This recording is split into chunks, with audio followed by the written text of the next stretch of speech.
What's going on, Division 2 agents? This is Gamer for Life back with another Division 2 build video. Now, we're going to get to the build here in a minute, but one thing I wanted to do is bring you guys down to the firing range, because as I was testing this build out, I wanted to try to make sure and get as much damage as I possibly could. Now, the build is going to be around the backfire SMG, and the big thing about this SMG is a talent that gives us up to 200 stacks of critical hit damage when we get our full stacks, and on reload it applies a 10-second bleed.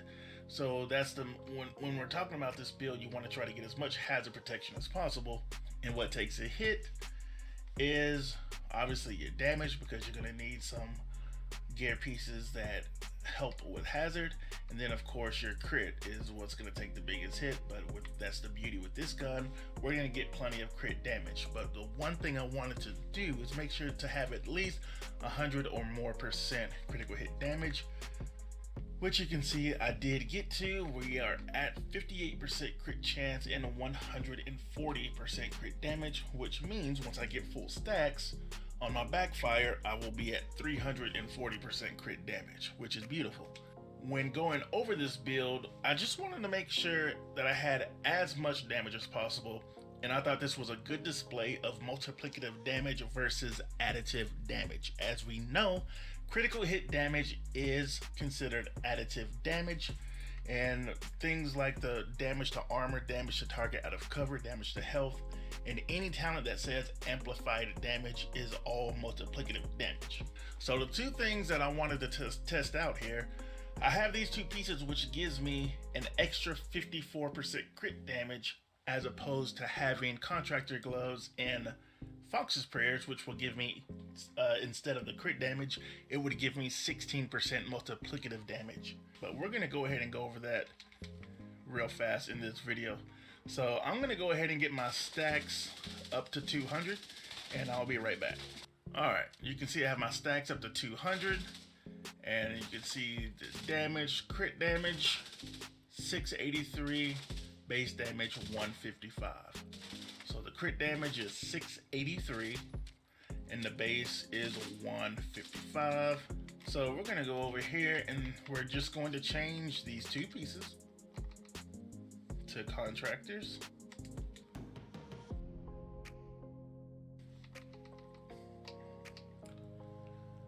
And Fox prayers. So you will see in our stats, everything is exactly the same. The only difference is, so we're at 58% crit chance. The only difference we have lost 54% crit damage. So we are down to 86 instead of the 140. The only other difference on this build is obviously damage to armor 8% and 8% damage to target out of cover. So 16% multiplicative damage is the difference. So we took off 54% crit chance or crit damage, and we have put on 16% multiplicative damage. I'm gonna get the stacks, I'll be right back. All right, I have my stacks, and as we can see here, crit damage has gone up from 683 to 699. And of course the base damage is gonna be more, that's gone way up from 155 to 181. So you can see even on a crit build, just the 16% multiplicative damage gives us more damage than the 54% extra crit damage. 16% more crit. Okay, now, as you can see, that is with the multiplicative damage, the stats. Still at 58 crit chance, but our crit damage with the stacks of backfire is 286. Without the stacks of backfire, it was just at 86. So I just wanted to demonstrate that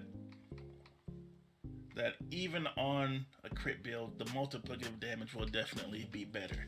Now, in my opinion, damage to target out of cover is absolutely best in slot, especially when you're talking about a damage build. Now, let's be honest, how often do you see enemies, or are you in the dark zone PvPing and you see players, or you're fighting players that are in cover?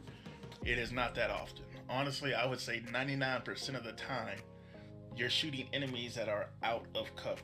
Especially when you're talking about playing legendary or raids, those enemies are hardly ever in cover. So I mean, honestly, the only time you're really suppressing enemies is when you're using an LMG. But besides that, damage to target out of cover, best in slot. Now, because I wanna be real with you guys. Just because I say, okay, 16% multiplicative damage, that's the best damage. For what I'm doing with this build, you'll see in the gameplay I did a control point.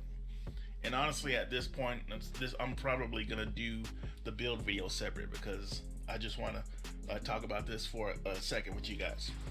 And I'm not a numbers guy, so I will, in the description, I will leave a link to a video that I think really delves into the numbers of multiplicative versus additive, but I just wanted to demonstrate and show you the actual numbers that the damage is bringing up, and so you can see the difference.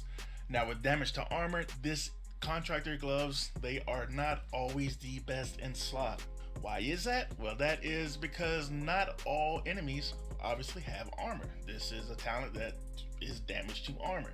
Even some of the tankiest enemies in the game, like the Chungas, the Warhounds, especially when you're talking about legendary, 2 enemies that you want to take down quickly because they can do a lot of damage to you, these enemies are not subject to damage to armor. As well as some enemies that you'll face in the raids, some of those enemies are not subject to damage to armor either. So that's why if you ever join a raid, that's one of the first things that they're going to look at, or they're going to ask you, is how much crit damage do you have? Multiplicative damage is definitely good, but I'm not going to sit here and say, this certain type of multiplicative damage to armor is going to be always best in slot, because it is not. It was best in slot for what we were doing, what I was doing with this build, control points, because control points are filled mostly with yellow enemies, and you have some purple enemies. Every once in a while you'll see a red. Yeah, for what I was doing on this build, damage to armor was definitely the way to go.